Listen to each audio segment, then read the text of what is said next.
This mini lecture is all about the building blocks of a research proposal. Your proposal is really serving two purposes. The first purpose is that it gives you a plan of analysis. Every good researcher needs to start with a good plan. And even scholars who do this for a living, we all make a plan of how we're going to go about doing our research. So we do an informal proposal for ourselves and even write all that out before we go and do research, because it really saves you time in the long run and it gives you a plan so that you're doing really high quality work. At the same time, it's also a pitch. It's really useful to have a way to pitch your work. You might need that for funding proposals. You might need that to get to the next stage of, proposal approval process. So it's also a pitch. Think of it as kind of your longer than an elevator pitch, but an elevator pitch for what you want to do and why it matters. So we're going to look at each of the building blocks and talk step by step of what one should do and what we're expecting to see in a research proposal. So the first thing you're going to want to do is think of a question or a puzzle, and you probably already have that in mind. How do you get a good research question? You can read. I usually will look at previous work that I've done, previous work that other people have done, and there's always research questions or puzzles that come out. Well, we weren't really able to figure out this though. Okay, well then there's a new research question. So think about it. Talk to other people. Think about it in your classes and think about, what kind of things have puzzled you. Have a curious mind and research questions will come. One thing that's a bit of a bugaboo for me, at least, is a research question needs to be a question. It needs to end with a question mark. So don't just say, I'm going to look into this topic. It really needs to be a question, because what you're doing in your research is you're trying to answer really interesting questions. The other thing that you'll be doing in your introduction, you'll be outlining this questions puzzle, but also the so what. Why should I care? This is your pitch to others, to why this matters, why we should fund your research, why this is going to have policy implications, why this is going to contribute to the research. But then also, it's good for you to have here's why I care about this topic, because research can be a slog, and it's always good to have that so what question in the back of your mind to remind yourself why you're doing it. So that should all be happening in the first little bit of your research proposal, maybe a paragraph or two. Next, you're going to be wanting to do a review of the literature or a review of related research. And so there's a whole video on that, so I'm not going to get too in-depth about how to write a research literature review. But this is really your opportunity to show where you're coming from in terms of research, how it's going to shape your plan and your question, and what's really left to explore. The next building block is the theoretical framework. Sometimes this will be tied to the literature review, sometimes it'll be tied to hypotheses, sometimes it'll be a section in and of itself. And this is going to be really, how are you going to base your analysis? So I'll give an example. So I am really interested in issues of voter turnout and why do people go to the polls or not? And so I often will start with a rational choice theory. So the idea that voters are rational actors. They're going to do what is going to be in their perceived best interest. So that comes from Downs, a rational choice model. So he says that voter turnout is a factor of the cost of voting. So is it taking you a lot of time and energy, the likelihood of it affecting you, and then the likelihood of you affecting the results. And so that's the framework that I take. Now, there are other frameworks or theories that I could take about voters. Maybe I would say that voters really aren't rational, and we do this based on some sense of civic, civic mindedness. That it's not actually just about what's in it for me. And so there's different ways that I can theoretically approach it. So again, that might be its own section. It might be part of the literature review. It might be in the hypotheses, which is there we go. We'll just see the rest of the building blocks there, because the data analysis came up before the hypotheses, but in your proposal, the hypotheses should come next. So a hypothesis is your prediction. What do you think the answer is going to be? And this is going to include some reference to theory. It's going to include some reference to the literature. You need to justify why you are making that prediction. So don't just say, I predict that early voting will lead to turnout. You need to tell me why. What have other scholars said? And also largely, what does my theory say is going to be happening in this relationship? Why do you need to do this? Why do I need to say ahead of time what I think is going to happen? Well, it's because it's going to stop you from doing really crummy research.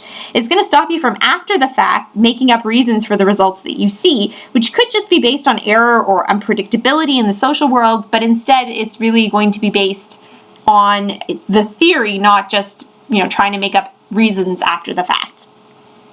So as you see here, the next section is your methodology section. This is the how. How am I going to go about doing this? How am I going to answer this question? And usually there are actually multiple ways that you can go about answering a question. And let's face it, we're often choose the way that we go about answering the question based on things like time and access to resources, access to people to talk to, ethics approval. There are certain things that are just unethical to do. And so there's usually multiple ways we can get at testing our hypotheses, and it's a matter of making the right smart choices about how you're going to go about doing that. So what I would encourage you to do is think about multiple ways that you could test your hypotheses, and try to think through what that process would look like for each of them. And think, okay, which is the best? Which is really going to get me to answer this question? So two key components also related to this is, where are you going to get your data from? A really good question is, okay, how am I going to observe what I need to know? So that observation could be reading a text or some texts. The observation could be survey data. It could be interviews. Just think about what is the most appropriate way to collect these observations. So for example, if I was interested in knowing why Supreme Court justices do what they do, I probably wouldn't send a general survey to the entire population, because I probably wouldn't get any Supreme Court justices out of that, and that really wouldn't help me that much, because I just understand why individual regular people do what they do, right? So in this case, maybe I would need to do more of an interview methodology, just based on the fact that there are some things that you can do with some types of data that you can't do with others, based on what's available, what's ethical, what you're able to do. You'll want to include an appendix if you're on almost all types of data collection. That's going to include things like, if you're doing a survey, what is that the individual seeing the survey going to actually see? Here's the letter of information, the survey questions, the response options, because you need to think through all of these things. Again, with survey, how are you going to access this population? Who are these people going to be? What kind of sample are you going to take? And that gets into kind of the weeds of each of the different types of research methodologies in your toolkit. But it's really important to think that through and add appendices that are going to help the reader understand what you're going to do, and also serve as a plan for you. It should really be a plan from start to finish of how you're going to collect your data. You're also going to want to have a plan about how you're going to analyze your data. So what tools from, again, that toolbox, qualitative or quantitative, or mixed methods, are you going to use to analyze the data you've collected? Are you using process tracing of a specific case? Are you using statistical analysis, and if so, which particular tests? I think the big question to think about is, be specific about how will this show you what you need to see in order to answer your research question? How will these tests or this particular method let you answer that hypothesis? What do you need to see in order to confirm or deny that hypothesis? And that is what you're going to need to lay out in your analysis section as part of your methodology. Now, the top part, there's a few different things that could happen here. You likely want to include some sort of a timeline or a plan. This really shows that you've thought through the research project. So things like, will you need ethics approval? And if so, how long will that take? And you need to budget that into your time frame. Will you have to go visit archives? If so, when are you able to visit those archives? Who's going to pay for your flight? And so going through a plan of research, I think is really, really key to showing that you're ready to go, that you've thought this through from start to finish, and also serves to make your life so much easier because you have that plan in place. Other things that might happen, again, you're going to have a list of references based on the literature review, the theoretical framework, some of the hypotheses you've given. So cite everything, obviously, add some references. You're going to have those appendices about your data collection process, your analysis process. Again, depending on what tools out of our analytical and data collection toolkits that we use, you might want to think through or at least take a look at an ethics application if you are involving human subjects in any way, shape, or form.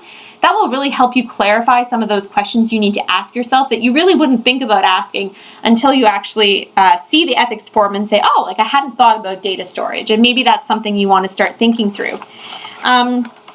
And so that's the building blocks that you're going to need in order to put together a really good research proposal. And in the long run, a really good proposal is going to make for much more sophisticated work, much more high quality work, and save you actually time and headaches in the long run.